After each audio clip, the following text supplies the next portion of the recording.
யா ஏன்னா நான் எனக்கு ஒரு டவுட்டு. அன்னைக்கு அப்பாவுக்கு மைக்கு செட் பண்ணி வச்சுருந்தேன். அப்போ வந்து சமைச்சிக்கிட்டு இருந்தாவ.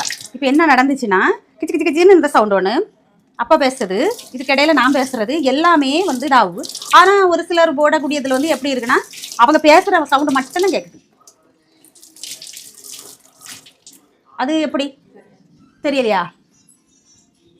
எனக்கு ஒரே குழப்பமாக இருக்குது. 10,000 கொடுத்து வாங்கினேனே, ஏதாவது எதுக்கு 10,000 கொடுத்து வாங்கினேன்? கொஞ்சம் வாய்ஸ் எல்லாம் அங்கிட்டு இங்கிட்டு உள்ள வாய்ஸ் எல்லாம் கேட்கக்கூடாது, நம்ம பேசுகிறது மட்டும் தான் கேட்கணும்னு சொல்லிட்டு வாங்கினேன். சுத்த வேஸ்ட்டு. யாவது ஒருத்தரும் நமக்கு ஒரு ஐடியா கொடுக்கவே மாட்டேங்கிறாங்க.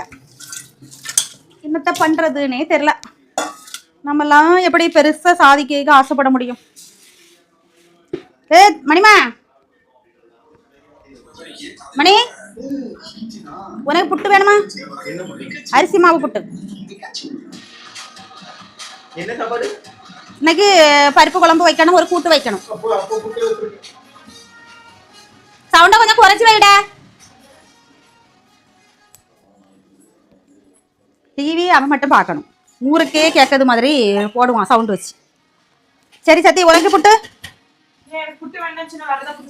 ஒன்றும் வச்சு தர மாட்டேன். மத்தியானம் சாப்பிட்றது வரை வெயிட் பண்ண வேண்டிய இருக்கும்.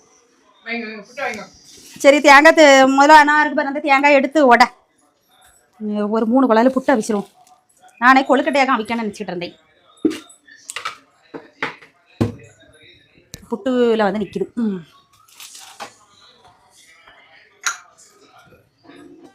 தோசை இட்லி எல்லாம் கிடையாது. அது பொங்கல் தீபாவளிக்கு தான் தோசை இட்லி. ஃபுல்லாக இதுதான். வீட்டில் ஒரு 2 பக்கம் 3 பக்கம் அரிசியை ஊற வச்சு புட்டு மாவு உரலில் அரிசியை உரலில் போட்டு தான் இடிப்பாவா. அப்போ மிக்சி கிரைண்டர்லாம் கிடையாது நாங்கள் சின்ன பிள்ளைலாம் இருக்கும்போது. ஏன்னா எங்கள் ஊருக்கு வரல, இருக்கமா இருக்கும். இப்போ வசதியான வீட்டுள்ள இருந்திருக்கோம்.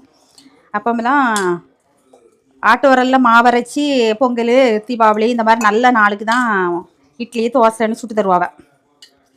மற்றபடி வீட்டில் எப்பவும் புட்டு மாவு இருக்கும். ஏன்னா எல்லார் வீட்லேயும் உரல் இருக்கும், உரல் உலக்கெல்லாம் இருக்கும். புட்டு மாவு மட்டும் ரெடி பண்ணி வச்சுருப்பாவ. அதில் பால் கொழுக்கட்டை, புடி கொழுக்கட்டை, கொழுக்கட்டையிலே நிறைய வெரைட்டி உண்டு. புட்டு அப்படியே அவிச்சு தருவாவ. இந்த புட்டுக்கு செறுபயிறு, அப்பளம், மிச்சரு இந்த மாதிரிலாம் வச்சு சாப்பிட்டா நல்லாயிருக்கும். உடான்னு சொன்னேன், இன்னும் பின்ன உடைக்க மாதிரி இல்லை மேடம். எத்தனை தட்டில் உடைப்பா? அங்கேருந்து கீரி இருக்கா? இது என்ன வித்தியாசமா செதற தேங்காய் உடைச்சி மாதிரி உடைச்சி வச்சிருக்க? அப்படிதான் உடஞ்சிச்சு கூட. இதுக்கு மேல ஒன்றும் பண்ண முடியாது காய். எல்லாத்தையும் தண்ணியை கீழே கொட்டிடுங்க. அப்படியே வந்தா பாருங்க எங்க இருந்து தானோ. இந்த தண்ணியை நீ எப்படி குடிப்போம் அதை சொல்லு. எந்த பக்கம் வாட்டர் இருக்கோ அதை கீழே சிரிச்சுட்டு இது பண்ணிட்டீங்களா? இப்படிதான் தேங்காய் உடைப்பீங்களா? என்ன வேலை, நீ இப்படித்தானே உடைச்சி வச்சிருந்த? யாரா கீழெல்லாம் தேங்காய் போட்டு எடுப்பாவலா? கீழே தேங்காய் விழாது, ஆனா இது விழுந்துட்டுல. யானைக்கு குனைக்குன்னு தேங்காய் உடைச்சது நீனு, நீ என்ன குறை சொல்றியா?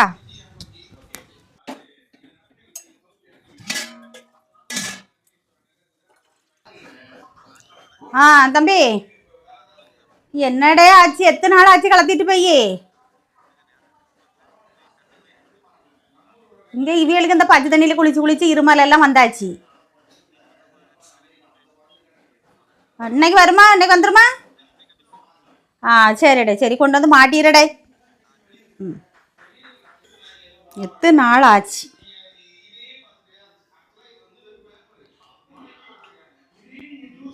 எலக்ட்ரிக்கல் பொருளே ஒன்றுக்கு ஆகாது ஒன்றும்.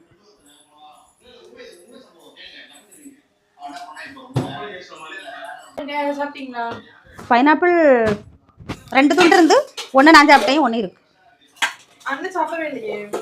நேற்று சாப்பிடலையா அண்ணே?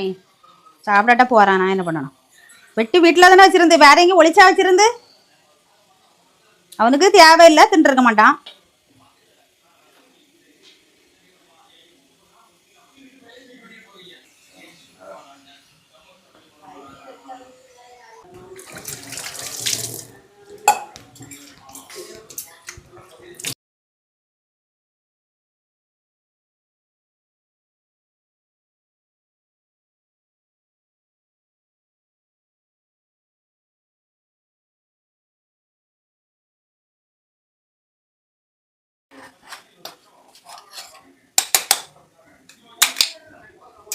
பால் எக்ஸ்ட்ரா வேணா ஊற்றிக்க தெரியுமா? கொஞ்சம் தானே பால் இருக்கு.